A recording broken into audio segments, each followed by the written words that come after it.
Welcome back. Exposure to radon is the second leading cause of lung cancer in the U.S., but a new survey shows many Americans are unaware of the dangerous threat that could be lurking in their homes.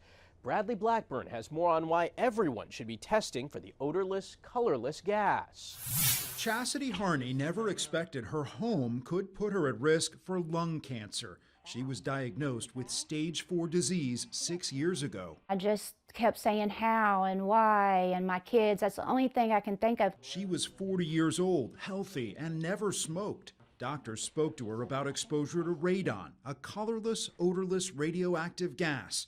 So Harney had her home tested. Anything 4 and below is normal, and mine was 8, so it was doubled.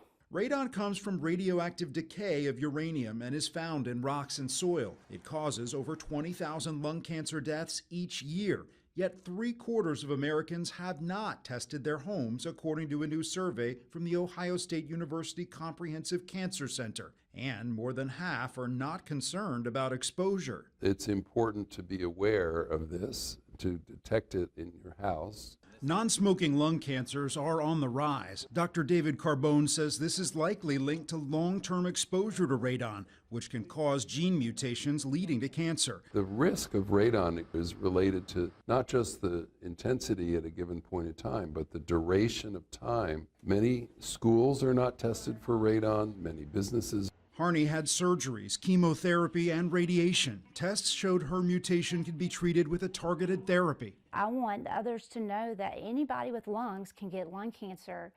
This is not a smoker's disease anymore. She says every place should be checked for radon yearly because it could save lives. Bradley Blackburn, CBS News. A popular kids' lunch option may not be so healthy. Consumer Reports found troublesome levels of lead and sodium in Lunchables. The prepackaged boxes of deli meat, cheese, and crackers sold by Kraft Heinz and others have high levels of lead, sodium, and other chemicals that have links to cancer. When you have these type of lead readings and lead being linked to learning development issues, we have to rethink what we're making available in the school food program. Kraft Heinz defended its product, calling Lunchables a good source of protein that offers nutrients through meats and cheeses. The Mayo Clinic says even small amounts of lead can severely affect mental and physical development, especially in children under 6. Now, it seems obvious, don't stare at the sun, but some people may have tried to sneak a peek during the eclipse.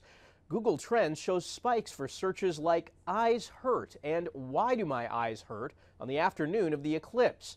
During the last eclipse in 2017, there were only a few dozen cases of eye damage documented in North America. But if you think you may have hurt your eyes this time around, we asked ophthalmologist Dr. Christopher Starr what your next step should be. Doctor, first off, thanks so much for joining us. What kind of damage can be done if somebody stared without having those proper glasses? Well, there are two real types of sequelae or damage that can be done following the eclipse the other day. The first was more of a sort of sunburn of the eyes, which a lot of people had and complained of sort of fatigue and irritation and a little grittiness, maybe some tearing. That usually resolves within a few hours or a day or two. The second type of damage from the eclipse is more serious, and this is the type that we are starting to see now, a few days after the eclipse event. And that is retinal or solar retinopathy, damage to the inside of the eye, the sensitive tissue we call the retina. For those who may have had fake glasses or are not certain that they were protecting their eyes or weren't using glasses at all and happen to look up, or if they have children who happen to do that and they have lingering vision complaints, such as a little spot in the center of the vision or a big spot in the vision, a little, and often the spot when it affects the retina is actually in the shape of the sun, and that unfortunately is permanent when that happens. What are some of the symptoms people should watch out for? At what point should they say, I need to get this checked out? Yeah, at this point, if there's any concern whatsoever, whether it's your central vision with a little spot in your vision that moves with your eyes, if it's distortion, looking at a straight line and in parts of it looks a little kind of crooked or wavy, Colors, if your color perception is a little bit off, since the reds and greens and blues look a little muted or a little different, any of those things separately or together should get you to go see an eye doctor, ideally an ophthalmologist or a retina specialist, even somebody who specializes in the posterior part of the eye. Are there things that can be done to treat this when somebody comes in, even with these more severe cases like the solar retinopathy you mentioned?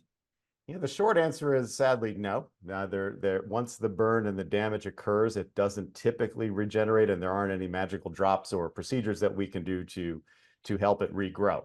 The good news, though, is that with time, we do see that some of these solar retinopathy burns and scars do tend to improve somewhat over time. There's no guarantee that it will, and there's no way to really predict who's going to do okay and who's not. And sadly, there's always, a few people who never get better. And in some cases, sometimes it can even get worse as time goes on. So it's hard to predict, but the most important thing is, seeing a specialist as quickly as possible. Well, doctor, we appreciate you taking the time. Thanks so much for talking with us. Absolutely my pleasure. Thank you. A new Florida law bans younger children from having social media accounts. It sparked debate about what age kids should be allowed to have their own accounts and what role the government should play. Jeff Wagner looks into it. Having a drink, driving a car, all are well known for their legal age restrictions. Social media is a bit more of the Wild West. It's done. There you go. And Florida's governor is trying to rein it in. The state's new law bans children under 14 years old from social media. Kids 14 to 15 need parental consent. Platforms like Instagram and TikTok would also be required to close accounts that don't meet the age restrictions. 14 is what was recommended as a healthy place to start. Sarah Jerstad is the clinical director of psychological services at Children's Minnesota and got the 14-year-old recommendation from a study done by the Surgeon General. It has to do with brain development. So what we know is at age 14, we're able to start that process of reasoning. She says 14-year-olds also better prioritize how they spend their time and hopefully have established hobbies or relationships. Because one of the concerns is that if social media becomes prominent so early, it might displace some of those other healthy activities. In that Surgeon General's study, teenagers reported spending an average of 3.5 hours on social media a day. Do you think we should leave it up to the government or it should be up to parents? I'm not sure. I don't mind too much government guidance. Guidance, Not necessarily mandate. However age restrictions are determined, Dr. Jerstad says parents should set a good example for their children and put the phone down and do activities together without devices. Jeff Wagner, CBS News, Minneapolis. After the break, the amputee who changed careers to help people like him, and how two pairs of siblings help each other with a rare transplant.